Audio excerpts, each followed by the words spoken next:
Para sa isang magweweteng, ang lahat ng bagay ay may katapat na anunsyo. Ang bawat pagtatambal sa mga numero ay mahalaga upang tumama. Yun ang madalas na sinasabi ni Flor sa mga mananaya niya. Pero siya rin naman ang madalas na nakikinabang dahil sa bawat panalo ng mga mananaya niya, wala siyang ibinibigay na kahit na magkanong panalo. Kaya naging bantog ang pangalan niya bilang mandarayang magweweteng, kung saan din niya masusubukan ang bagsik ng isang taong malaki ang naging epekto ng pandaraya niya. May anunsyo pa ba siyang maibibigay sa sarili niya kung nasa ilalim na siya ng kulam? O bibit-bitin na lang ba niya ang sumpang ito bilang kabayaran ng mga pagkakamaling nagawa niya?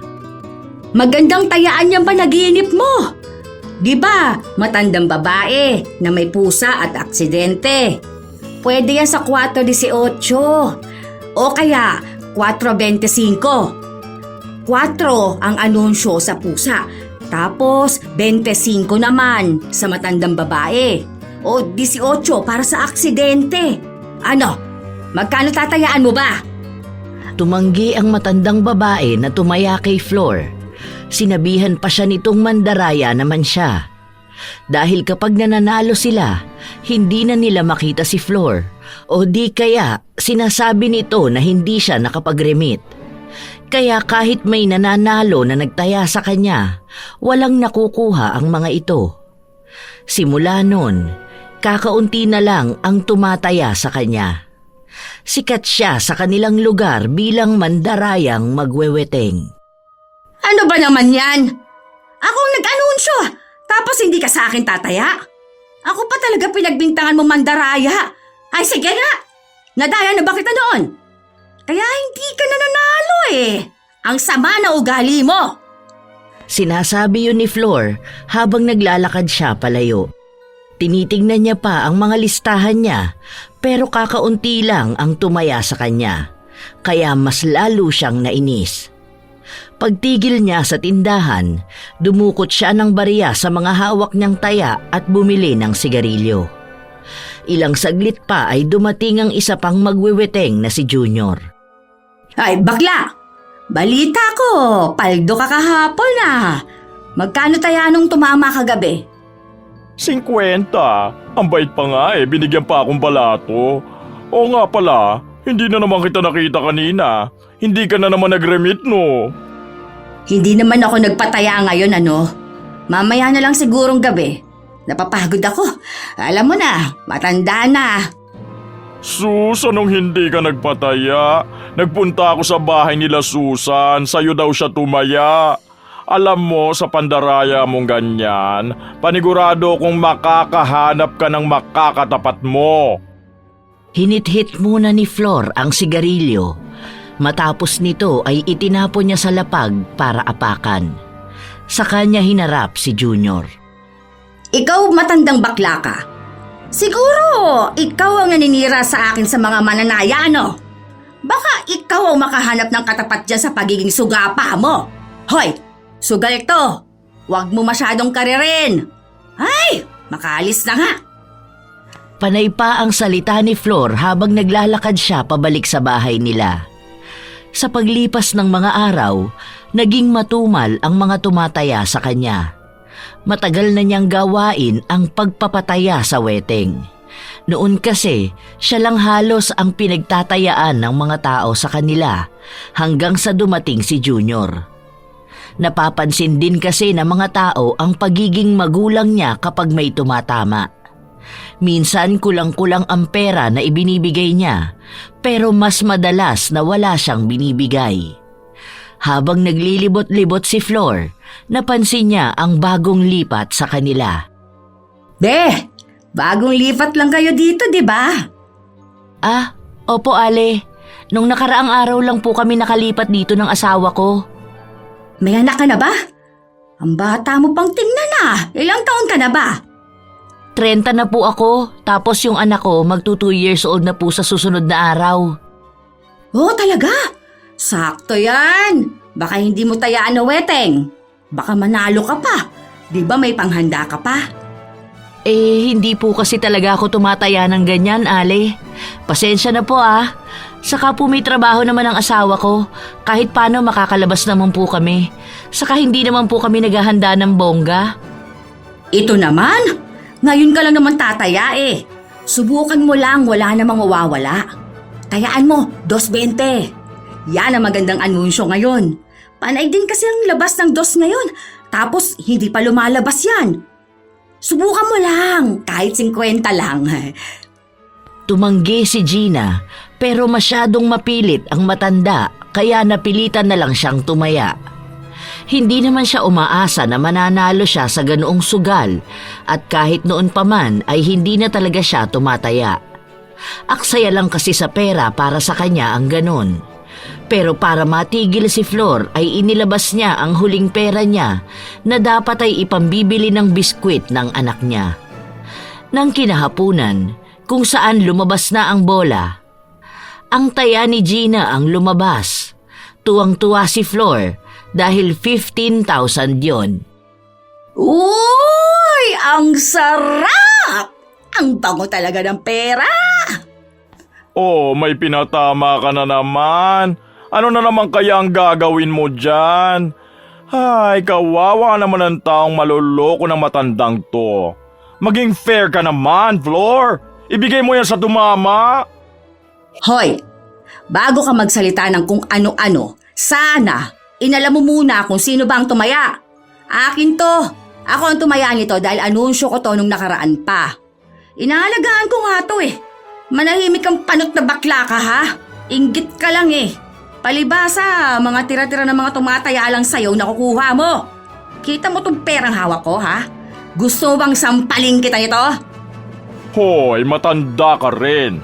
Alam ko naman na hindi yan sa'yo. Ipagkakalat ko yan sa lahat para malaman nila kung sino ba sa kanila ang tumaya sa'yo. May naloko ka na naman. Ewan na lang talaga sa karma mo. Inggiterang bakla ka. Ang lakas mo talaga makasira ng mood ano? Magsaya-saya ko tapos gaganyan ka sa akin. Bakit ba? Hindi ka naniniwala na akin to, ha? At wala akong pakialam kung ipamalita mo yan sa lahat dahil wala ka namang mapapala. Talagang hindi ako naniniwalang sa'yo yan. Pambili nga ng yosi wala ka tapos makakataya ka ng 50. Saka hoy, kilala na nila ang karakas mo rito. Basta, malalaman ko rin kung kaninong taya yan. Che! Umirap lang si Junior habang naglalakad siya paalis sa harapan ni Flor na ipinapaypay pa ang tig-1,000.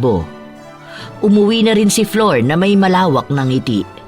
Wala siyang balak na ibigay kay Gina ang pinanalo nito dahil ang katwiran niya ay sa kanya naman ang galing ang numero at kung hindi niya naman ipinilit yon ay hindi naman siya tataya.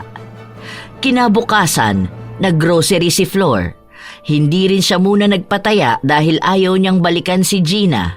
Baka magtanong pa yon sa kanya. Nagbayad din siya ng bills at winaldas ang pera sa kung ano-anong bagay. Isang pamilya rin silang nagpunta sa mall, kaya nagtaka ang asawa niya kung saan siya kumuha ng pera. Hanggang ngayon, hindi mo pa rin sinasabi sa akin kung saan ba talaga galing tong pera mo. Baka nangutang ka na naman, ha? Alam mo naman na ang lalaki nila magpatubo. Paano kung kapusin tayo ng pera sa sahod ko? Ilang araw na kaming walang pasok, kaya panigurado ko mababa lang ang sasahurin ko. Ano ka ba? Nasa labas tayo, nagsasaya, pero problema naman ang gusto mong pag-usapan. Hindi ko to inutang ha, at pera ko talaga to. Tumama ako ng weteng, maliwanag. Kaya huwag ka na mag-alala dyan. May grocery naman tayo dyan at nakabayad na ako ng kuryente. Tara na, kumain na tayo.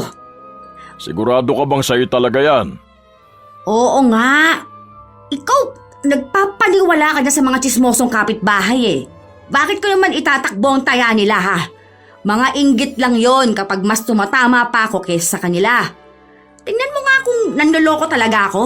Eh di sana, wala nang tumataya sa akin. Nag-aalala lang kasi ko. Paano kung bigla na namang may sumugod sa bahay?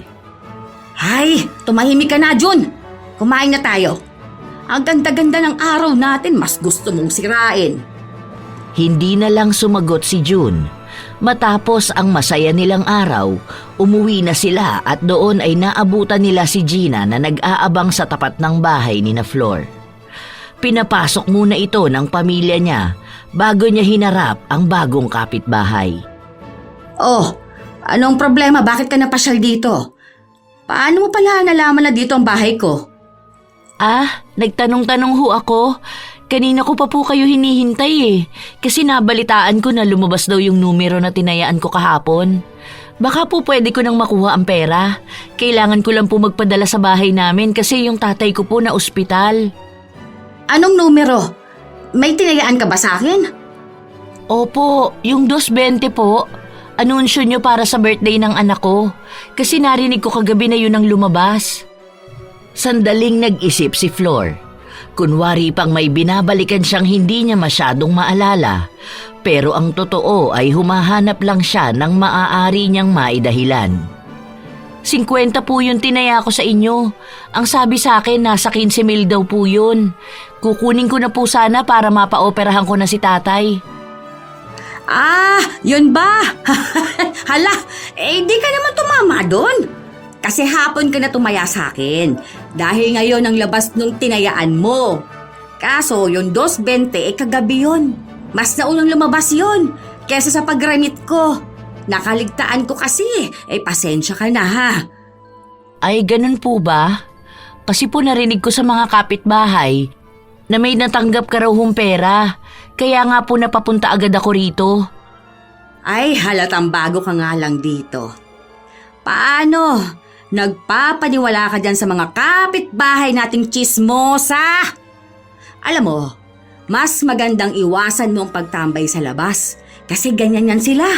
Mahihilig manira ng tao. Tingnan mo. Ngayon, ako ang sinisiraan nila sa'yo. Sa susunod yan, ikaw na ang sisiraan ng mga yon.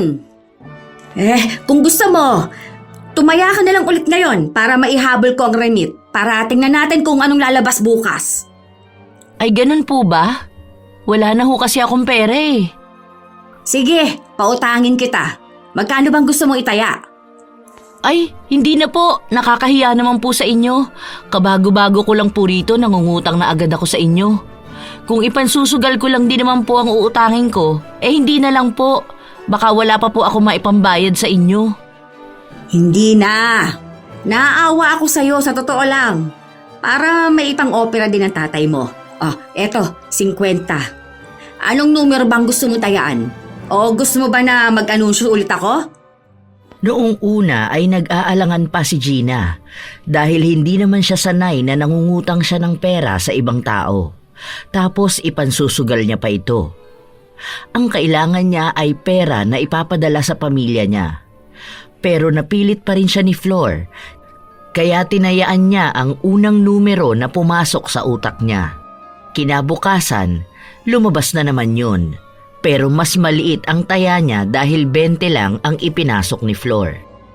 Sunod-sunod yata ang pagkapanalo mo Kanino na naman yan? Sasabihin mo na naman, iyo? Malamang, sa akin naman talaga to. Nakita mo, di ba? Naiisa lang ang nirimit kong taya ngayon. Di sa akin. Naiinggit ka na naman sige. Itong 200, iyon na to. Balato ko na para hindi ka na mainggit sa akin. Sa susunod, kung gusto mo, tayaan mo rin yung taya ko. Alam ko na kung kanino yan. Doon yan sa bagong lipat. Anong pangalan ba nun? Si ano yun Si Gina. Tama, siya yung may anak na bata pa. Anong akala mo hindi ko malalaman Sa kanya yung 15,000 na panalo mo noong nakaraan, di ba? Hindi mo binigay Ayan, kawawa naman yung tao. Kabago-bago lang dito, pinapakitaan mo na kaagad ng kakapala ng mukha mo. Akin na nga yan, 200. Hindi na kita babalatuhan. Wala siyang taya sa akin, ha? Siguro, ikaw ang nagsusulsul doon para magmukha akong masama. Ay te, hindi ko na kailangan manulsul ng tao. Alam na nilang lahat yun. Tignan mo nga yung bago. Wala pang 1 buwan dito, alam na ang karakas mo. Ibigay mo na yan sa kanya. Maawa ka naman sa tao.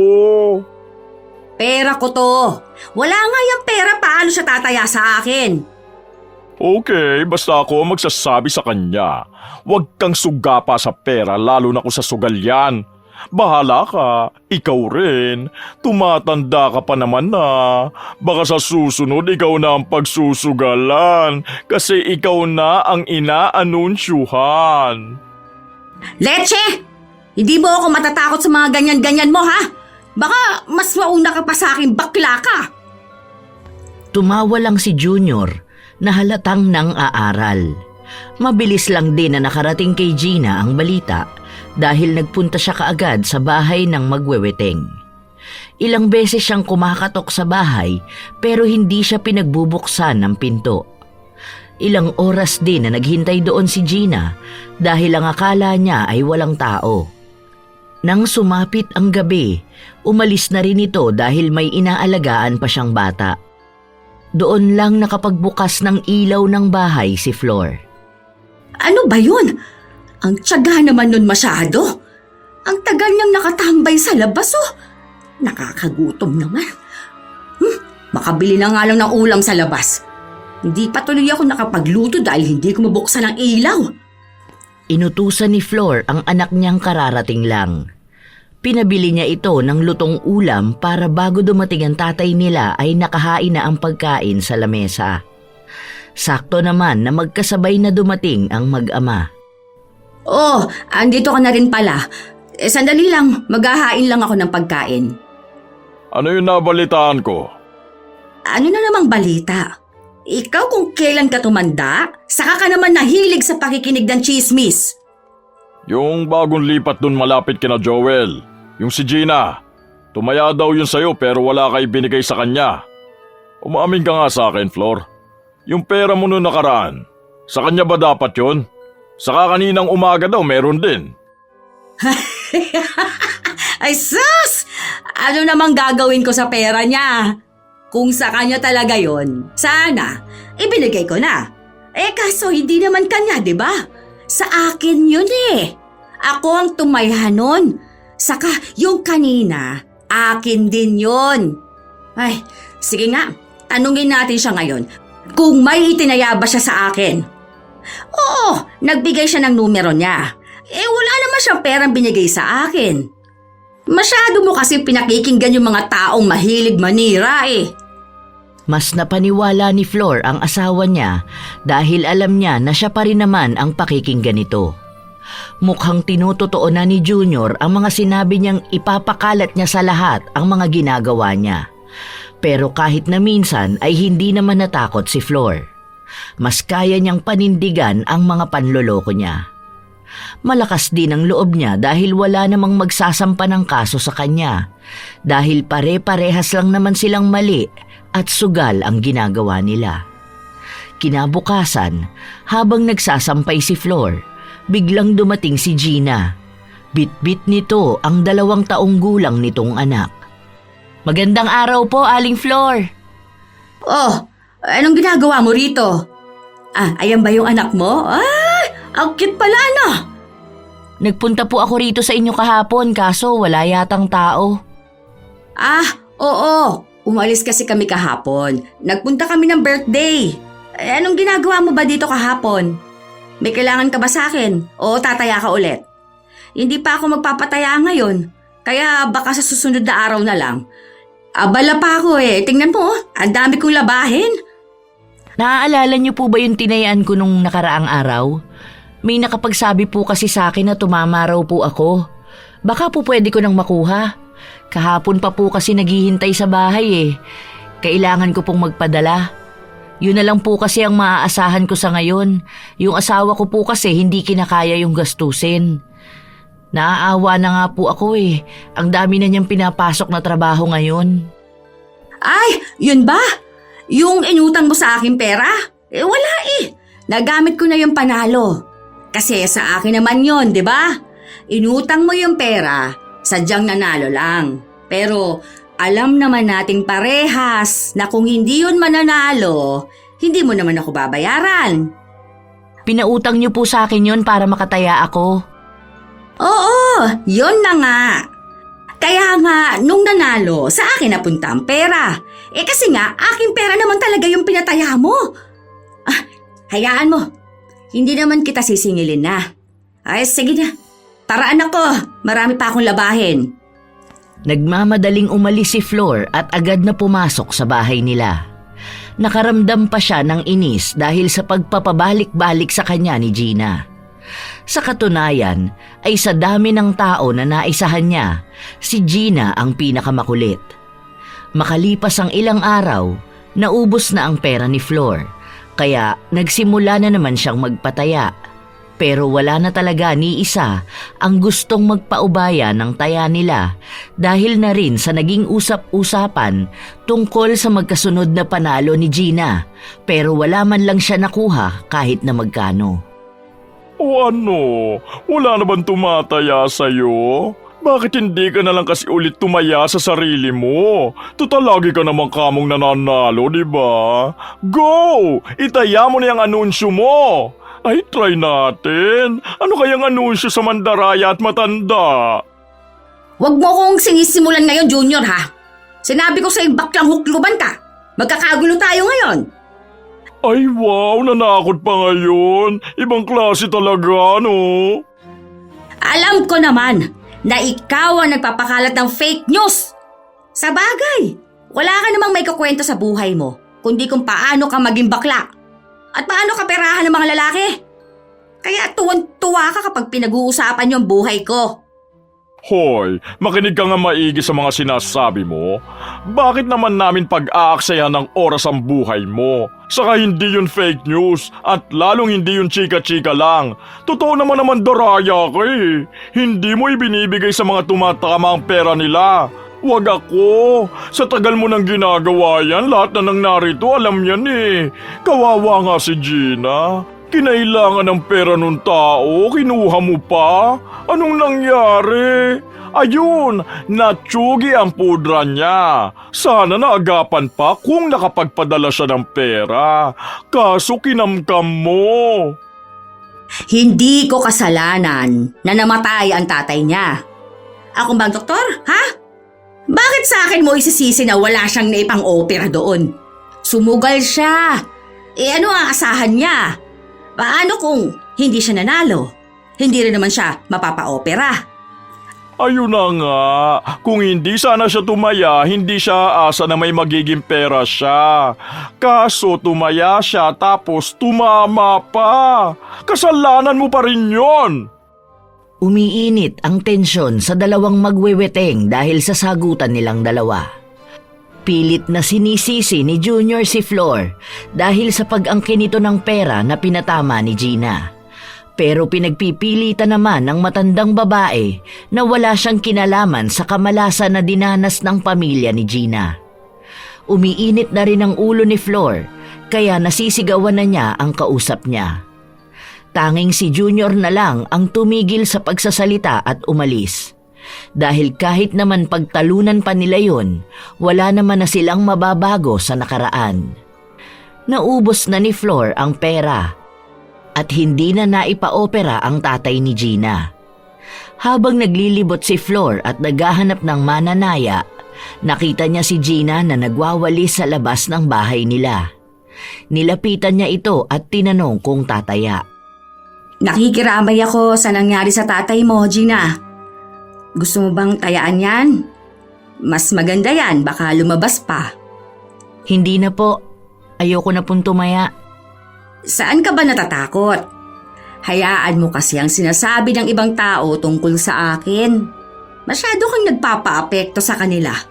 Saka, di ba? Hindi naman ako ang dahilan kaya namatay ang tatay mo. Baka kasi oras na niya yun. Isa pa, kung hindi nyo naman talaga siya kayang ipa-opera, hayaan nyo na. Matanda naman na siguro ang tatay mo. Nag-aalala lang ako. Baka kasi sa akin mo yon sinisisi. Bakit mo naman iisipin na ikaw ang sinisisi ko? Depende na lang kung may ginawa ka. Aba, wala akong ginagawa ha. Mabuti akong tao. Saka, tagakuha lang naman ako ng taya ah. Ang weteng ay klaseng sugal. Hindi mo pwedeng iasa dyan ang mga bagay-bagay. dahil bibihira lang ang pumapaldo. Saka yung huling panalo mo, aking pera yun eh. Pinautang lang kita. Pero dahil pera ko pa rin yun, syempre, panalo ko pa rin yun. Hindi nagsalita si Gina pero tumigil siya sa paglilinis. Ilang sandali pa, noong paalis na si Flor, tinawag niya ito. Tataya ako. Eto, 20 ulit. 15-18. Ayun! Sige, ako nang bahala dito ha. Kapag tumama ako na mismo ang mag-aabot sa'yo. Kaya huwag ka na masyado mag-isip ha. Hayaan mo lang ang sinasabi sa'yo ng mga tao tungkol sa akin. Inggit lang ang mga yon. Kahit hindi naman talaga sila nananalo sa weteng. Walang naging kibo si Gina. Bumalik siya sa paglilinis. Si Flor naman ay umalis na rin. Ibinigay niya ang taya sa kabo pero binawasan niya ito ng 10 piso dahil bumili siya ng sigarilyo. Katulad sa nauna, tumama na naman ang numerong tinayaan ni Gina. Halos malunok ng matandang magweweteng ang usok ng sigarilyo nang malaman niya ito. 3 beses pa lang na nagtataya sa kanya si Gina, pero sa 3 beses na yon, hindi ito pumalya. Kaya labis ang tuwa na nararamdaman ni Flor. Inisip niya na kung ganun palagi ang mangyayari, kahit na si Gina na lang ang patayain niya. At kapag nanalo ito ay hindi niya ibibigay. Hindi naman din lumalaban sa kanya ang babae, kaya wala siyang magiging problema. Kinuha niya ang panalo, pero nagtago na naman siya sa bahay nila. Ilang araw ang lumipas, hindi siya pinupuntahan ni Gina. Kaya inisip niya na baka hindi nakarating dito ang balita. Dahil may pera pa naman siya, hindi muna siya nagpataya. Pupunta pala tayo ng binyag ng anak ni paring Raul, ano? Magpapaayos na muna ako ng kuko ko. Bakit ka pa magpapaayos? Magdadagdag ka lang ng gastusin natin eh. Hindi na. Magpapamanicure ako. Magkano lang naman yun eh. Para naman maganda tingnan ng kamay ko. Saka may pera namang magagamit. Saan na naman galing yan? Baka nagpataya ka na naman at hindi ka na naman nagbigay sa tumama. Flor, sinasabi ko sa'yo tigilan mo yung ginagawa mong ganyan. Hindi nakakatuwa ang panluloko at panlalamang ng kapwa mo. Masama na nga yung pagsusugal na ginagawa mo. Ginugusto mo pang mandaya. Hey! Bakit ba? Mas pinapaboran mo ang mga naririnig mo. Alam mo naman na tumataya rin ako sa sarili ko. Marami lang talagang naiinggit kapag akong tumatama. Paano? Takot malamangan yung mga tao na yan. Hindi na nagsalita pa si June. Umiling lang ito dahil alam niya na kapag humaba pa ang usapan ay mauuwi ito sa pagtatalo. Kilala niya ang asawa niya. Gusto nito na sa kanya ang huling salita. Nang magpaayos na ng kuko si Flor, nalaman niya na yun na pala ang trabaho ni Gina. Kaya ito na lang ang pinatawag niya. 100 ang singil sa kanya nito, pero tinawaran niya ito ng 50 na lang. Pumayag naman si Gina. Oh, magdahan-dahan ka dyan sa paa ko, ha? Gusto ko ganito kaganda sa kamay ko yung cutics ko. Ang ganda talaga ng kulay na to, ano? Mukha akong mayaman. Oh, tingnan mo, di ba? Oho, mukhang maganda ang kamay niyo kapag hahawa kayo ng malaking panalo sa weteng. Sakto lang, dahil bibihira lang din naman ako tumaya. Ikaw ba, tataya ka ulit ng weteng? Sayang ang mga numero mo, ano? Hindi ko kasi naibibigay sa kabo kaya hindi ka na nanalo. Pero hayaan mo, simula ngayon, pagtutuunan ko ng pansin ng mga taya mo. Yung ibabayad nyo na lang po sa akin ang ipantataya ko. 11-9. Sige, pwede naman. Saan mo naman nakukuha ang mga tinatayaan mo? Parang may swerte ka ata sa ganyan. May ibig sabihin ba yung tinayaan mo ngayon? Malalaman nyo rin po ang ibig sabihin niyan sa mga susunod na araw. Ay! Aray! Aray ko! Ano ba yan? Nasipa ni Flor ang manikurista matapos niyang makaramdam ng hapdi sa hinlalaki ng daliri niya sa paa. Agad namang natumba sa kinauupuan niya si Gina habang hawak ni Flor ang paa niya. Ang sakit! Ano bang ginawa mo? Ayan o, nagdurugo na.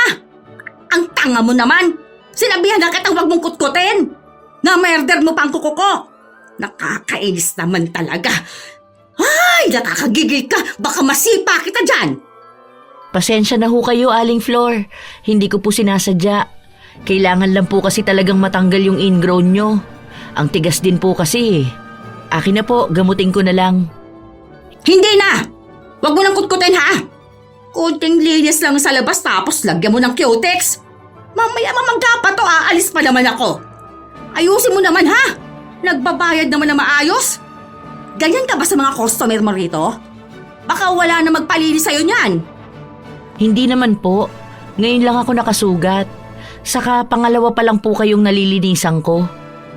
O edi ayusin mo. Baka sa susunod yan wala na magpapalinis sa'yo. Binigyan na nga lang kita ng pagkakataon eh. Dapat kay Malu na lang ako nagpalinis ng kuko. Mabuti pa yun. Magaan ang kamay. Hindi ako nasusugatan. Kaso masyadong suga pa yun maningil eh. Ayaw magpatawad. Pero sa susunod ayusin mo na. Opo, sige po. Nakakaramdam pa rin ng hapdi si Flor dahil sa sakit na dulot ng pagkutkot ni Gina. Pero natapos din sila. Pinalagyan niya rin ng gamot ang nagdugo niyang daliri. Okay na po. O sige. Ano pang hinihintay mo? Bakit nakatayo ka pa riyan? Yung bayad po sana. Anong bayad? Di ba itataya mo na yon? Huwag mong sabihin na babawiin mo pa yon. Hindi maganda yung ugaling ganyan sa sugal. Pinapamalas mo lang lalo. Hindi po ba may 50 pa? Kasi kamayat pa po ang nilinisan ko. Anong 50 pa? Ano? 100 ang singil mo sa akin? Sa pagpapalinis ko sa paa at kamay ko? Magkasama na yun sa 50, di ba? Pumayag ka nga kanina tapos sinugatan mo pa ako. Dapat nga, hindi na ako magbabayad. Pero dahil itinaya mo na yan, yun na lang. Ay! Ha? Bakit? Kapag ba nagkasakit ako dahil sa pag-murder mo ng kuko ko, may maibibigay ka bang pampagamot ko? Di ba wala naman? Hindi nagsalita si Gina, pero gumagalaw ang mga labi niya na para bang may ibinubulong ito sa hangin. Matapos nito ay umalis na rin siya. Ilang sandali pa, umihip ang malakas na hangin at ramdam yon ng katawan ni Flor. Kasabay din nun ang pagkirot ng kanyang daliri sa paa. Ay, kainis naman ayan na, kumikirot na. Ayan, tanga-tanga kasi. Sinabi na nga huwag nang kutkutin. Talagang kutkut pa. Gumaganti pa yata sa akin yun Ay, ang sakit. Hindi ko na lang muna babasain to. Baka mamaga pa. Teka, makapag-remit na nga muna. Kahit na makirot ang daliri sa paa, umalis pa rin si Flor. Susubukan niya ulit ang swerte ni Gina pagdating sa wedding. Habang naghihintay sila ng bola, nakatambay lang si Flor habang naninigarilyo nang palapit sa kanya si Junior. Natalisod to kaya hindi niya sinasadya na maapakan ang paa ni Flor. Agad namang napasigaw ang matanda at napamura. Anong nangyayari sa'yo? Bakit bang siga mo? Ang OA mo naman. Hindi naman masakit ang pagkakaapa ko sa paa mo. Akala mo naman binugbog kita kung mag-iskandalo ka rito.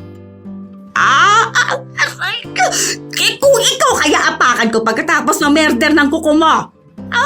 Ang sakit! Bakit ka ba pumunta rito?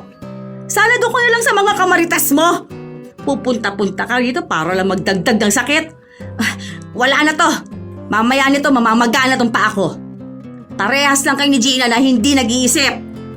Ay, so si Gina ang gumawa niyan sa'yo? Perfect! Nakaganti rin siya sa mga pandaraya na ginawa mo sa kanya. Bongga! Nakakatuwa ka naman! Anong nakakatuwa rito? Nakikita mo lang ang nahihirapan na ako at nasasaktan. Ayan, umiira lang kademonyuhan mong bakla ka. Ganyan ba talaga kayo, ha? Mas masaya kayo kapag may nasasaktan o napapahamak na tao? Hindi naman sa lahat. Sa mga masasamang tao lang na nanlalamang ng kapwa. Bakit ba?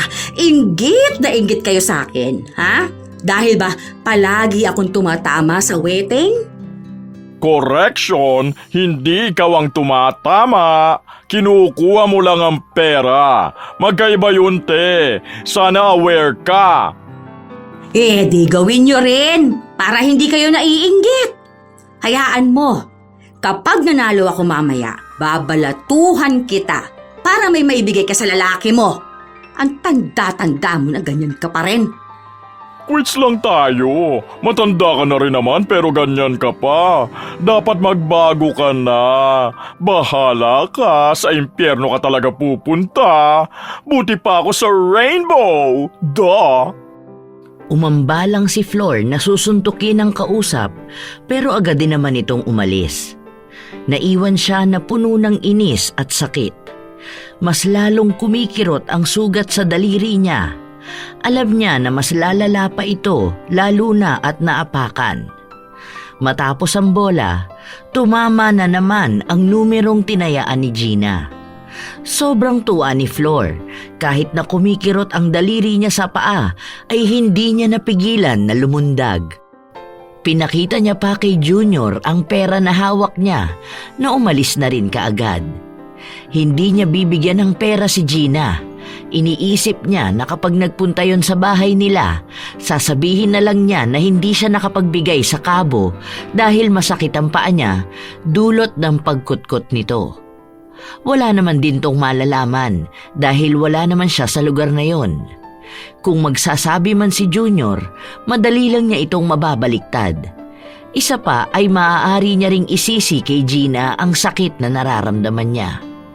Sa paglipas ng mga araw, hindi siya pinupuntahan ni Gina, kaya inakala ni Flor na kinalimutan na lang ito ng babae. Ang paa naman niya ay mas lalong lumalala. Huwag na lang tayo magpunta sa binyag. Hindi ka na makakalakad dyan sa sugat mo. Yan kasi, pinagsabihan na kitang huwag ka na magpalinis pero ang tigas ng ulo mo. Ngayon namamaga na yan. Pupunta tayo. Sayang naman ang binili kong damit natin. Hayaan mo na. Gagaling din to mamaya. Iinuman ko na lang to ng gamot. Ang tanga kasi ng Gina. Kinutkot ba naman? Akala mong laki naggalit sa akin. Magpahinga ka na lang dyan. Nakakahiya naman kay kumpare.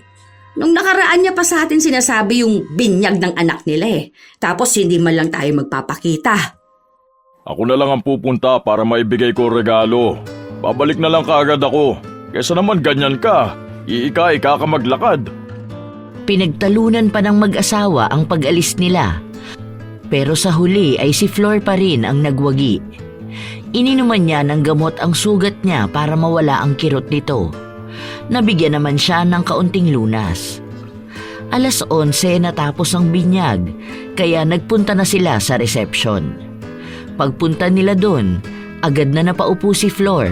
Napakapit din siya sa kanyang asawa. Oh, ano nangyayari sa'yo? Grabe ang sakit ng paa ko.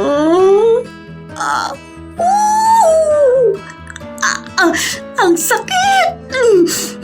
Kumikirot siya parang kinakalkal ang laman. Ayan na nga bang sinasabi ko sa'yo eh. Ang tigas kasi ng ulo mo. Sinabi na nga na sa bahay na lang muna tayo. Tara na, magpaalam na tayo kina pare. Uwi na tayo.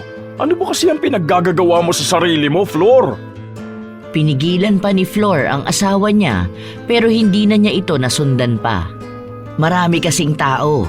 Baka hindi na naman sinasadyang maapakan ang paa niya at mas lalo lang siyang masaktan. Naluluha na rin siya sa sakit dahil sa pakiramdam niya ay sariwa pa ang sugat. Kinukutkot ang laman niya at parabang namamanhid na ang kabuuan ng kanyang paa. Habang may mga taong lumalakad palapit sa kanya, napapasabi ang mga ito na ang baho. Sa pagbalik ng asawa niya, maging ito ay nakaamoy ng mabaho at napatakip ng kanyang ilong. Oh, bakit ganyan ka? Maduwal-duwal ka pa. Huwag mong sabihin na nakikigaya ka sa mga dumadaan na yan na nagsasabing ang baho ko. Ang baho naman talaga. Amoy nabubulok na nana. Tara na nga, umuwi na tayo. Bukas ipa-check up natin yan. Mamaya na-infeksyon ka na.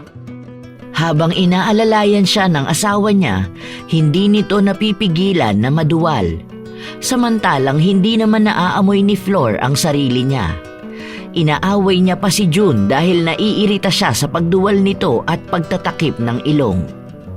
Ilang sasakyan na rin ang tumanggi sa kanila dahil sa amoy ni Flor. Ayaw ng mga driver na maiwan ang amoy sa kanilang sasakyan. Kaya nagbayad na lang sila ng triple na pamasahe para lang maisakay sila. Pagpasok nila sa bahay, mas lalong lumala ang amoy dahil sa kulob ang kanilang kwarto. Doon na rin nasuka si June. Binuksan niya lang ang bintana at doon niya inilabas ang pagsuka niya. Grabing baho naman yan, Flor. Bumabaliktad ang sigmura ko. Nakakapanindig balahibo pa. Hindi ko kaya matulog dito ngayon. Ikaw na lang muna. Doon na lang muna ako sa mga bata tatabi. Sabihan mo na lang ako kung may kailangan ka. Hindi na siya naghintay pa na magsalita si Flor dahil nagmamadali siyang lumabas ng kwarto. Labis na pagtataka naman ang nararamdaman ni Flor. Sinubukan niya pang amuyin ang sarili niya pero wala namang pagbabago. Nang tingnan niya ang paa niya, doon na niya napansin na may mga nana na lumalabas sa kuko niya. Nakakadiri yung tingnan. Kailangan niya yung linisan, kaya nagpakuha siya sa asawa niya ng mga magagamit niya. Napapasigaw din siya sa sobrang sakit dahil hindi niya mawari kung saan ba talaga ang makirot na parte. Kinaumagahan, umalis sila ng asawa niya para magpunta ng center. Wala na rin ang kakaibang amoy sa kanya pero may kirot pa rin sa daliri niya. Niresetahan siya ng doktor at nagpaturok din siya ng antitetano. Nang makauwi sila, nasa lubong ni Flor si Gina. Tahimik lang itong naglalakad at napatingin sa kanya. Dahil sa dami ng mga naging gastos niya, ito ang napagbuntunan niya ng inis. Nakikita mo bang nangyayari sa akin? Ikaw ang may kagagawa nito kung bakit ako nagkakaganito eh. Naubos na sa pagpapagamot ko tong pera ko. Leche naman oh. Ano ba yan, Flor? Huwag mo isisi sa iba nangyayari sa'yo. Ikaw ang pinagsabihan kong huwag na magpalinis ng kuko pero nagpupumilit ka pa. Hindi niya kasalanan kung naubos ang pera natin sa mga binibili nating gamot mo. Mas kinakampihan mo pa yan siya ngayon? Kung sana, nag-ingat lang siyang linisin ang kuko ko. Hindi sana ganito, di ba? Wala na nga siyang naitutulong sa akin eh. Nagbigay pa siya ng pasakit. Pasensya na po kayo. Hindi ko naman ho talaga sinasadya. Kung gusto niyo po, magtataya na lang ulit ako sa wedding. Tapos kapag tumama ako, babalatuhan ko na lang ho kayo para pampagamot niyo. May halong pang-iinsulto ang mga salita na yon para kay Flor. Pero naisip niya na kapag tumama na naman ang tatayaan ni Gina, mapupunta na naman sa kanya ang pera. Nung una ay tinutulan ni June ang pagtaya ni Gina. Pero nagpumilit si Flor kaya nakuha niya ang pera at ang numerong pinapataya nito. Pag uwi nila sa bahay, dumiretso si Flor sa kabo upang ihabol ang taya. Nag-aabang na lang siya sa gilid para hintayin kung ano ang lalabas sa bola. Nasa isang sulok lang siya, iniiwas ang sarili dahil baka maapakan na naman ang paa niya at lumala pa lalo ang sugat. Oh, dahan-dahan ka sa paglalakad mo ha. Baka mamaya maapakan mo na naman to.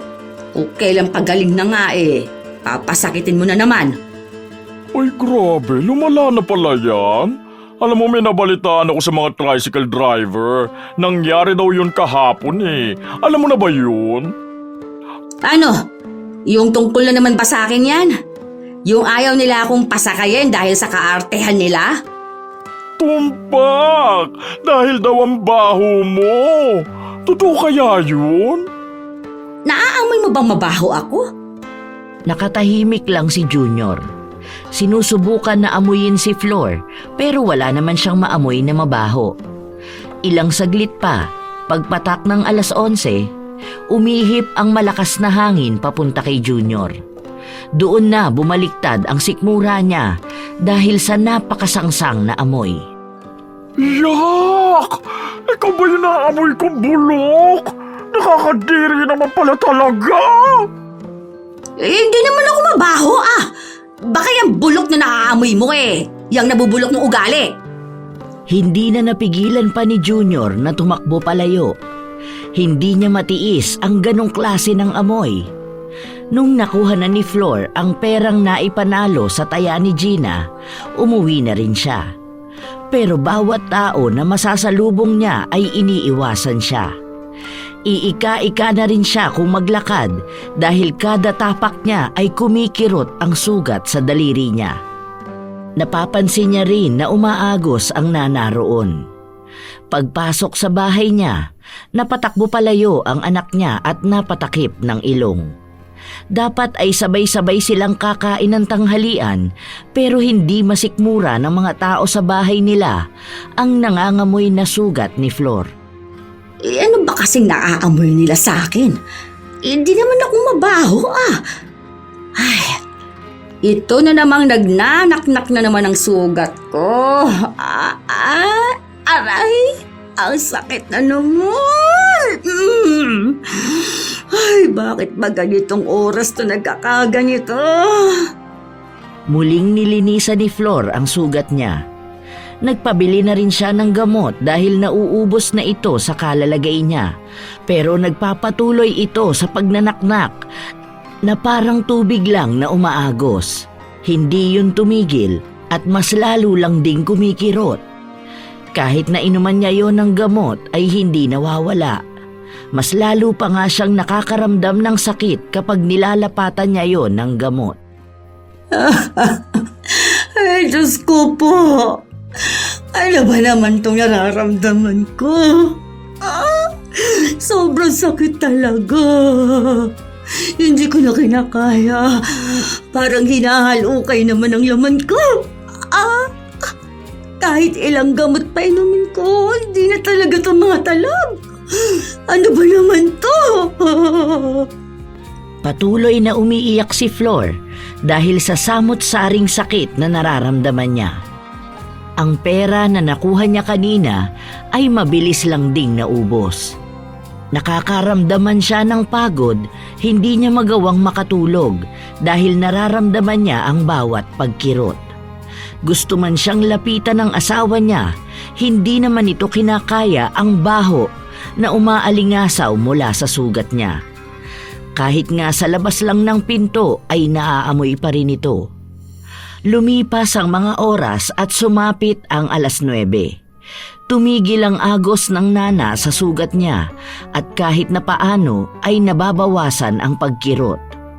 Doon ay tinawag ni Flor ang asawa niya. Nababawasan na rin ang baho ng kwarto. Binuksan pa nga ni June ang bintana para sumingaw ang amoy at nag-spray ito ng alkohol. Ano ba talagang nangyayari sa'yo? Kanina lang sobrang baho ng kwarto tapos ngayon nawawala-wala na. Pero kaninang umaga umaalingasaw.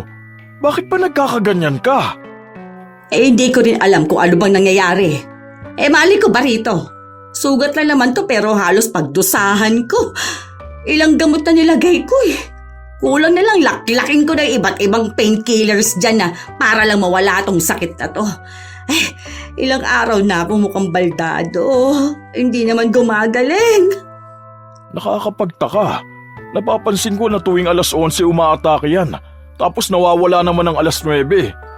Hindi kaya nanuno ka? Kung saan-saan ka kasi nagpupunta Sige, bukas ipapatawas kita.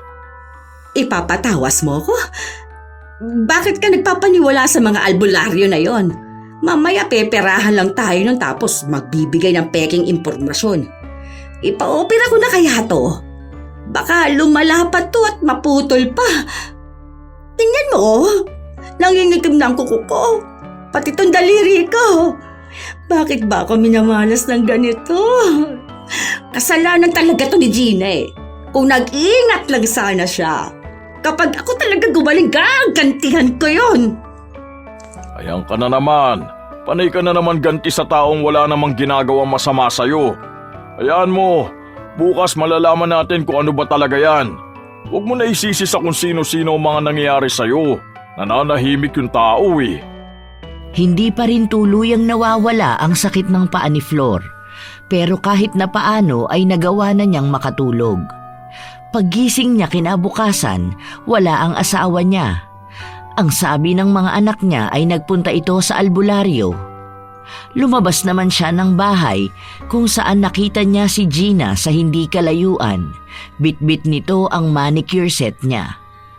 Inutusan niya ang anak na tawagin ito. Hindi naman nagdalawang isip si Gina na lumapit kung saan napatingin pa siya sa paa ng matandang magweweteng. Nangingitim na nga ito at parang malapit nang mabulok. Oh, kita mo ba ang nangyari sa daliri ko? Mukhang may infection pa ako dahil sa ginawa mo. Tapos ngayon, nakikita kitang naghahanap ng bagong customer. Bakit? Gusto mo ba na mas marami pa rito ang magaya sa akin? Hindi kasi ako makapaglakad-lakad para sana mabalaan ko sila na huwag magpalinis ng kuko sa'yo dahil baka ma-murder lang din sila. Wala namang magkakaganyan na gaya ng nangyari sa'yo dahil hindi naman sila katulad mo eh. Siguro kung may magkakaganyan man katulad sa'yo, baka dahil may ginawa silang masama sa ibang tao. Pero hanggat hindi sila kasing tuso at manloloko mo, safe sila.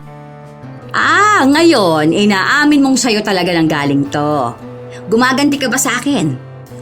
O ayan, nakaganti ka na nga, di ba? Hindi ko alam kung kailan pagagaling to pa ako eh. Hirap na akong gamutin. Nauubusan na ako ng pera. Hindi mo rin naman pera ang ginagamit mo, di ba? Pera pa rin yan ng ibang tao. Tao na niloloko at iniisahan mo. Di, bawi-bawi lang din yun. Pare-parehas lang naaagrabyado. Anong pinagsasabi mo? Wala akong nilalamangan na tao ha. Kaya hindi ako dapat magkaganito. Lumalaban ako ng patas sa buhay ko. At kailanman, wala akong inaagrabyado. Ikaw tong gumagawa ng masama sa akin. Tapos ako pang pagbibintangan mo ng kung ano-ano. Naku, isipin mong mabuti ang mga lumalabas sa bibig mo. Timbangin mo kung sino ba rito ang matagal nang gumagawa ng masama. Alam mo, kahit na gaano kalaking pera ang makuha mo sa iba, madali lang din yan mauubos ni hindi mo nga magagamitan ng pera ang pagpapagamot mo. Hindi mo ba aanunsyohan ang sarili mo? Baka sakaling tumama ka at magkaroon ka ng maraming pera. Aba, bastos to. Gusto mo pang isugal ko ang nangyayari sa akin ngayon? Pasalamat ka, hindi nangyayari sa'yo ang ganito. Sana nga, ikaw na lang ang magkaganito. Total, wala ka namang kwenta. Sandaling natawa si Gina, ngunit hindi maikakaila ng matanda na nakakikilabot ang tunog ng pagtawa nito. Lalo pa at ang mga tingin sa kanya nito ay tumatagos sa kaluluwa niya. Kahit napilitin ni Flor na magmatapang, para bang hinihigop ni Gina ang lakas niya. Anunsyohan mo na ang sarili mo para naman makitaya kami sa'yo. Malay mo, ibigay ko sa'yo lahat ng panalo kong pera. Katulad kung paano mo yun ilang beses na ginawa sa akin at sa ibang tao. Hindi ba nga, nung may sakit ang tatay ko, gusto mong anunsyohan? Nung namatay siya, ikaw pa ang nagpataya sa akin. O bakit ngayon ayaw mo na? Para sana marami ka ulit makuhang pera. Ayaw mo ba nun?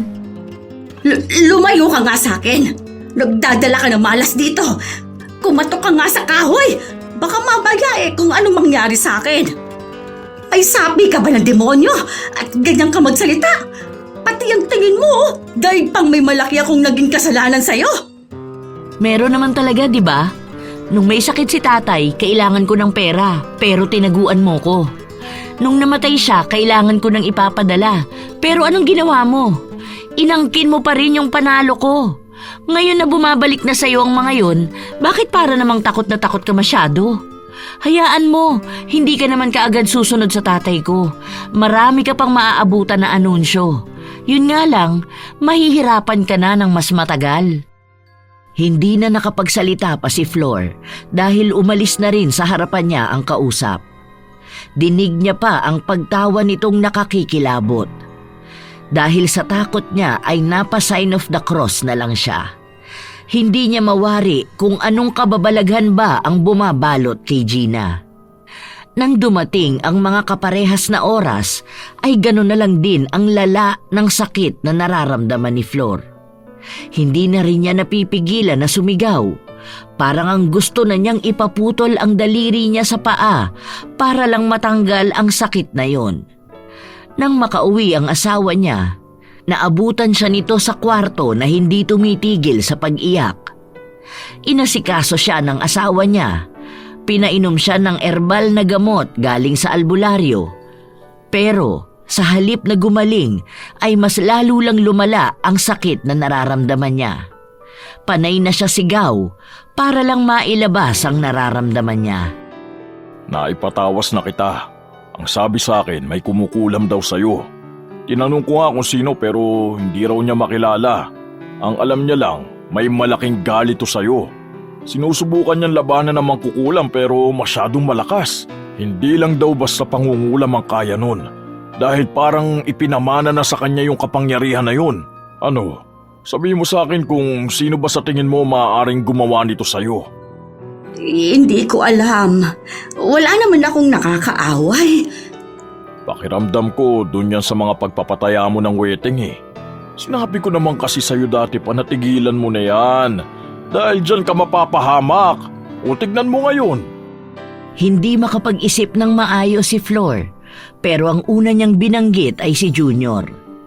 Ang sabi niya pa, maaaring may malaking inggit yon sa kanya at baka galit yon sa mga tagumpay na tinatamasa niya sa buhay. Sinubukan namang kausapin ni June ang naturang kapitbahay na pinagbintangan ni Flor. Pero itinanggi ni Junior ang paratang sa kanya. Ang sabi niya, sa tagal nilang magkakilala ni Flor, bakit ngayon niya lang maiisipan na kulamin ito? Dahil simula nung mga kabataan nila ay marami na siyang nagawang kasalanan sa kanya. Nagalit pa nga si Junior dahil sa dami daw ng galit sa kanya, bakit siya pa ang napagbintangan? Sinabi pa nito na baka karma na yun ni Flor dahil sa pagiging manloloko at sakim niya pagdating sa pera. Sa paglipas ng mga araw, nagiging mas malala na ang nangyayari sa daliri ni Flor. Hindi na rin nawawala ang amoy na mas lalong naging masangsang. Umaabot na rin ang amoy sa mga kapitbahay nila. At dahil doon ay pinapatawag na sila sa barangay dahil sa dami ng reklamong natatanggap doon. Nakakaapekto na raw ito sa kanilang araw-araw na pamumuhay. Masyadong masasama ang ugali ng mga kapitbahay natin Talagang pinabarangay pa tayo? Wala man lang ba silang mga konsiderasyon? Hindi ba nila nakikita na nahihirapan na nga ako? Sa halip na tulungan ako, talagang sinisiraan pa ako ng tuluyan. Huwanda talaga sila sa akin kapag gumaling na ako. Iisa-isahin ko talaga silang gantihan. Ako, nanggigigil ako sa mga yan. Tapos, isa pa yung baklang hukluban na yan. Anong akala niya?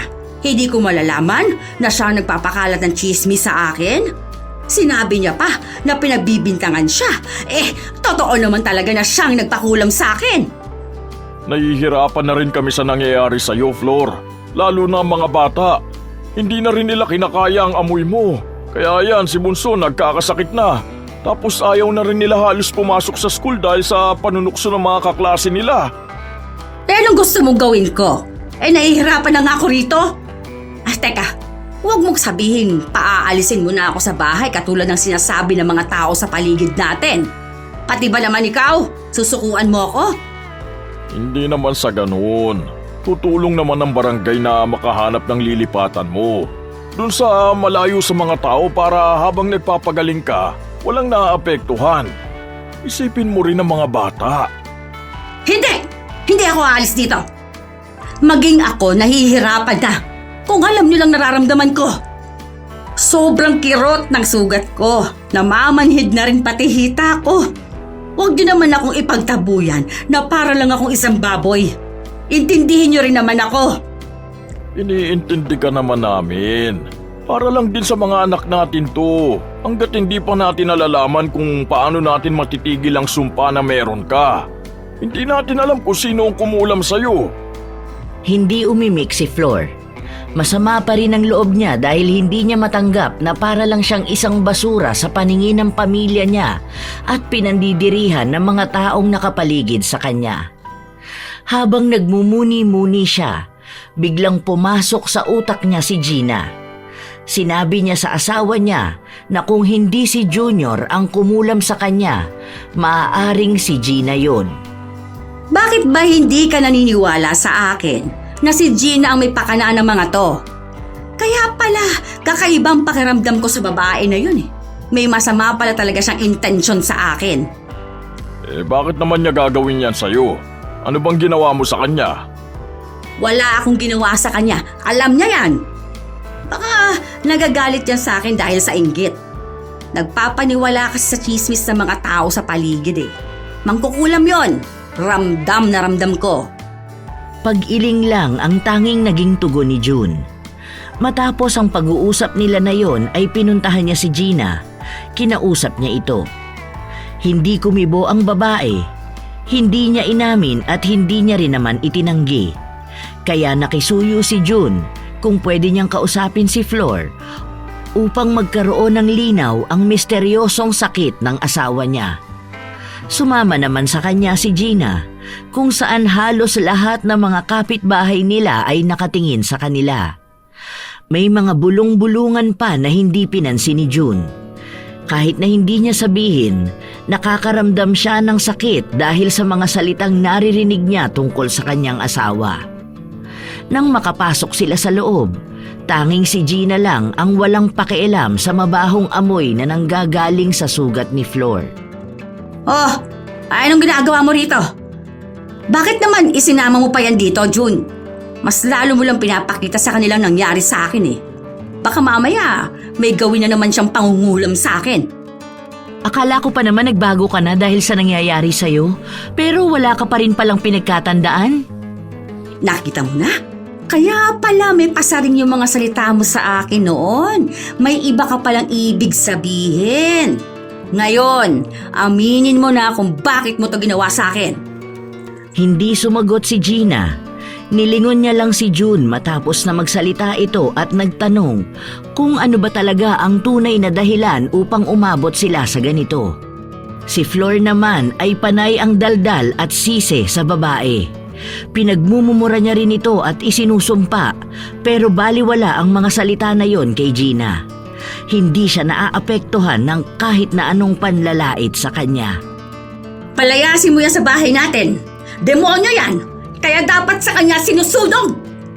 Sino bang mas demonyo sa atin? Hindi ba't ikaw ang nilamon ng kasakiman mo sa pera? Nanlalamang ka ng kapwa mo. Hinahayaan mo silang maubos habang nagpapakasasa ka sa mga bagay na hindi naman sayo. Baka nakakalimutan mong namatay ang tatay ko noong mga panahon na pinagpipiestahan mo ang pera na dapat maaari pang sumagip sa kanya. Ang ibang tao sa lugar na to, ilang pangarap ba ang nasira dahil sayo? Ilang buhay ba ang napahamak? Hindi mo alam, di ba? Kasi, paano mo malalaman kung masyado kang makasarili? Ngayon, namnamin mo ang galit ng bawat taong nasa gasaan mo. Hindi lang sa akin galing yan. Para yan sa lahat ng taong nagawan mo ng masama. Bumabalik lang sa'yo, kaya yakapin mo yan hanggang sa kamatayan mo. Dalhin mo yan, kasama ng kasamaan ng ugali mo. Bumigat ang simoy ng hangin sa loob ng kwarto habang sinasabi ito ni Gina. Maging ang mga pakiramdam nila ay naghahatid ng maraming babala. Pero hindi ito maunawaan ni Flor. Nagpatuloy siya ng paninisi sa babae at sa lahat ng taong nakapaligid sa kanila. Pinipilit niyang wala siyang nasaktan, wala siyang naagrabyado, kaya kahit na anong pagpapamukha sa kanya ni Gina, hindi niya tatanggapin ang pagkakamali niya. Napagod na lang ang babae sa pakikipagtalo sa kanya, kaya kusa na itong umalis sa bahay nila. Kinausap pa siya ni June, pero ang sinabi lang sa kanya ni Gina, hindi magiging maayos si Flor kung mananatili sa kanya ang mga paniniwala niya. Hindi maisasalba ng ibang tao ang katulad ni Flor dahil ang tanging kaya lang sumagip sa kanya ay ang sarili niya. Matapos niyang sabihin ito ay tuluyan na siyang umalis. Si Flor naman ay nagpatuloy sa pagsigaw. Sigaw na magkahalong sakit at galit.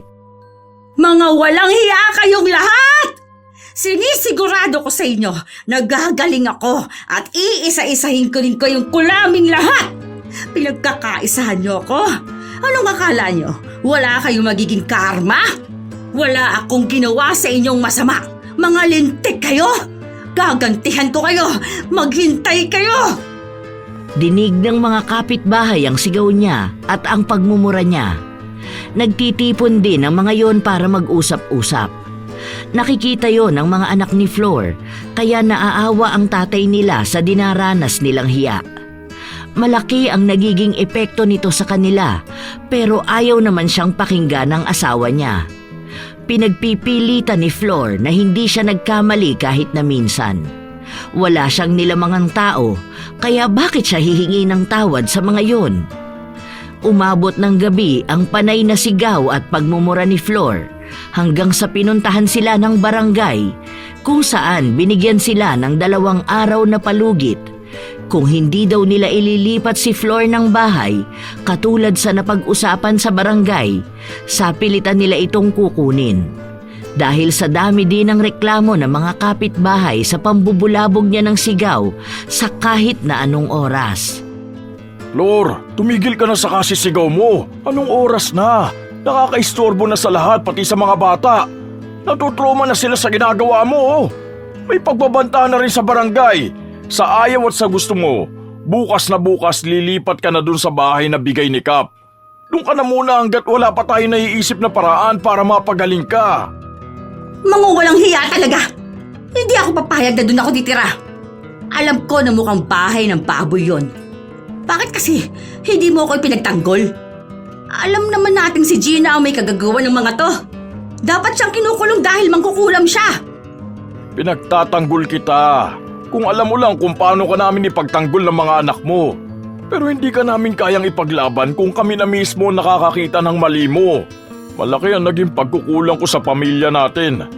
Dahil kahit na alam ko na ang ginagawa mong pandaraya noon sa mga tao, nanahimik ako dahil ayokong sumama ang loob mo sa akin at ayokong magalit ka.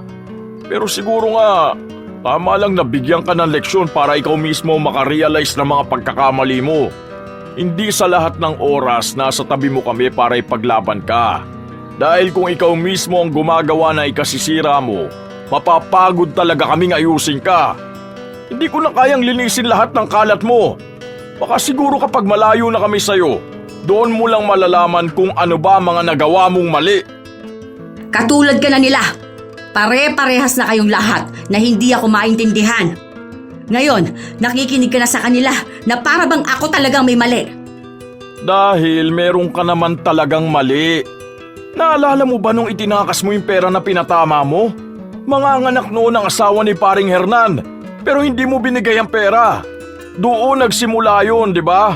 Umabot pa yun sa halos makipagpatayan ako para ipagtanggol ka sa kanila. Simula noon, lahat na ng perang nahahawakan mo kahit na hindi sa'yo, hindi mo binibitawan. Lahat ng tao rito alam yon. At nagbibingi-bingihan ako sa tuwing naririnig kong pinag-uusapan nila ang pamilya natin. Dahil ayoko isipin mo na wala kang kakampi. Ngayon na nakahanap ka ng katapat, pilit mo pa rin na isinisisi sa ibang tao? Hindi ko na alam hanggang kailan kita kakampihan para lang maramdaman mong mahal ka namin. Napapagod din kami. Sana maintindihan mo yun. Sana ma-realize mo rin ang pagkakamali mo. Nanloloko ka ng tao pagdating sa pera. Kaya dapat lang alam mo kung paano mo babayaran lahat ng karmang tinatamasa mo ngayon. Tama si Gina eh. Hindi kita maisasalba kung ikaw mismo hindi mo alam kung paano isalba ang sarili mo. Katahimikan ang bumalot sa loob ng bahay. Nasaktan si Flor sa mga salitang binitiwan ng asawa niya, pero alam ni June na kung hindi niya sasabihin yun, patuloy lang naiisipin ng asawa niyang wala siyang nagawang pagkakamali. Sa paglipas ng mga araw, naging tahimik si Flor. Ang daming tumatakbo sa utak niya. Naisa-isa na niya lahat ng mga nagawa niyang pagkakamali sa bawat tao sa lugar nila. Habang nag-eempake ang asawa niya ng mga damit na dadalhin niya bukas para sa bagong bahay na lilipatan niya, kinausap niya ito na kung maaari siyang samahan papunta sa bahay ni Gina. Noong una ay may pag-aalinlangan si June. Pero sinigurado sa kanya ng asawa niya na hindi naman niya aawayin ng babae, pero may nais siyang sabihin din. Habang iika-ika na naglalakad si Gina, ang mga tao sa paligid nila ay nakatingin sa kanya. Namamagana kasi ng sobra ang daliri niya. Kulay itim na rin ito at ang pagnanana ay hindi tumitigil. Dahil sa amoy nun, pilit silang nilalayuan ng mga makakasalubong nila. Nagtipon ang mga tao sa labas ng bahay nila Gina matapos nitong papasukin ang dalawa. Marahil ay may pagtataka sa mga mukha nila dahil pumayag si Gina na mahaluan ng mabahong amoy ang loob ng bahay niya. Anong pinunta mo rito? Matapos naming makapag-usap ng asawa ko at nasabi niya sa akin ng mga pagkakamali na nagawa ko, dun ko napagtanto na ang dami kong ang naagrabyadong tao dahil sa panloloko ko. Kahit pa sabihin kong sumusugal sila at ang pagkapanalo ay hindi sigurado, malaki pa rin ang epekto at maitutulong ng pera na yon sa mga problema nila. Hindi ko pwedeng angkinin ang hindi sa akin at itanggi kung ano ang hindi dapat para sa akin. Sana mapatawad mo ko kung nagawa ko rin sa'yo yung mga nagawa ko sa iba. Hindi ko man lang naisip na pare-pareho tayong tao na nahihirapan sa pera. Kaya nga, halos lahat sa atin kumakapit sa sugal dahil nagbabaka sakali tayong manalo at magkapera. Lahat pala ng tao sa paligid ko, nasira ko ang tiwala sa akin. Patawarin mo sana ako, Gina. Pinapangako ko sa'yo na hindi ko na uulitin yon kahit na kailan. Ititigil ko na rin ang pagpapataya ko ng weteng. Hindi agad kumibo si Gina, para bang tinitimbang niya kung totoo ba ang mga salitang sinasabi sa kanya ni Flor. Pero bakas naman sa mga mata ng matandang babae ang sinseridad niyang humingi ng tawad. Nais niyang maayos ang mga pagkakamali niya para sa sarili niya at sa kanyang pamilya na apektado na. Tumutulo rin ang luha niya sa paulit-ulit na paghingi ng tawad. Kulang na lang ay lumuhod siya para lang ipakita na tunay ang pagtanggap niyang nagkamali nga siya. Lahat gagawin ko, mapatawad mo lang ako. Parang awa mo na, Gina. Para sa mga anak ko at sa pamilya ko, gusto kong baguhin ang buhay ko. Patawad. Hindi ka lang dapat sa akin humingi ng tawad. Kung talagang nakikita mo na ang mga pagkakamali na nagawa mo, hindi ba dapat pati sa mga taong naagrabyado mo humingi ka rin ng tawad? Alam mong hindi ka lang sa akin nagkamali. Marami sa paligid mong naghihintay lang din ang paghingi mo ng tawad. Yun lang din ang magpapalaya sa kanila at magpapalaya sa'yo. Kung sa akin lang, tinatanggap ko na ang paghingi mo ng tawad. Pero sana nga, natuto ka na sa mga pinagdaanan mong sakit. Maraming salamat, Gina. Oo, pangako. Aayusin ko ng buhay ko at hihingi ako ng tawad sa kanilang lahat. Maraming salamat. Hindi napigilan ni Flor na yakapin si Gina dahil sa tuwa na nararamdaman niya. Kahit na paano ay nakaramdam siya ng kaginhawaan sa kanyang dibdib. Doon niya napagtanto na sa tagal na niyang ginagawa ang panloloko sa mga tao, ganun din pala bumibigat ang nagiging pasanin niya. Katulad ng ipinangako ni Flor, inisa-isa niya ang mga tao na nagawan niya ng pagkakamali. Ang ilan doon ay matagal na niyang hindi nakakausap dahil nang lokohin niya ang mga ito, hindi na rin niya kinibo. Nang gawin niya yon ay nakaramdam siya ng parabang unti-unti niyang pinapalaya ang sarili niya sa mga nakaraan niyang kasalanan. Pinatawad siya ng mga tao na yon na kay tagal na rin palang naghihintay na mapagtanto niya ang mga pagkakamali niya. Nang kinagabihan na yon, nagbago ng paunti-unti ang pakiramdam ni Flor, pero kinailangan niya pa ring tirhan ang bahay na pahiram ng barangay. Isang lumang bahay yon na mukhang bodega. Doon siya nagpagaling. Dahil sa pagpapatawad ng mga tao sa kanya, doon niya napapansin na nagiging maayos na ang pakiramdam niya. Hindi na raw siya nangangamoy katulad noon, base sa asawa niya. Isang buwan ang lumipas, tuluyang naghilom ang sugat niya at maaari na siyang makabalik sa kanila. Ang linis ng bahay natin Pinaghandaan niyo talaga ang pagbabalik ko. Siyempre naman, para naman makatulog ka na maayos dito. Oh, tara na muna, kumain na muna tayo. Nakapagluto na ako ng pagkain natin. Tila bumabalik sa pagiging maayos ang pamumuhay nila. Nagiging maayos na ang mga bata at nakapagtatrabaho na rin si June kahit na pinagsasabay niya ang pag-aalaga sa pamilya niya noong mga panahon na hindi yun magawa ng asawa niya. Maging ang paglabas-labas ni Flor ay hindi na katulad noon na para bang galit na galit ang mga makakasalubong niya. Ngayon ay nginingitian na siya ng mga ito. Nakakakwentuhan na rin niya. Habang naglilikom siya ng mga sinampay niya, napansin niya na palapit sa kanya si Gina. Oh, kumusta ka na? Pupuntahan sana kita sa inyo nung nakaraan. Kaso, naging abala ako sa bahay. Salamat nga pala ulit. Wala na yun. Ano, gusto mo bang anunsyohan ko na para makataya ka na sa akin? Eto, magweweting naman ni Kurista na ako. Ipinakita ni Gina ang hawak niyang listahan. Dahil doon ay nagtawa na ng dalawa na para bang matagal na silang magkaibigan.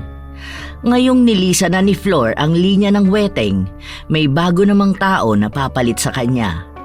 Alam niya na hindi naman gagawin ni Gina ang pandaraya na nagawa niya noon. Sa paglipas ng mga araw, nagtuloy-tuloy na ang pagbabago sa buhay ni Flor. Nagkaroon na ulit siya ng mga kaibigan at naging magkasundo na rin sila ni Gina.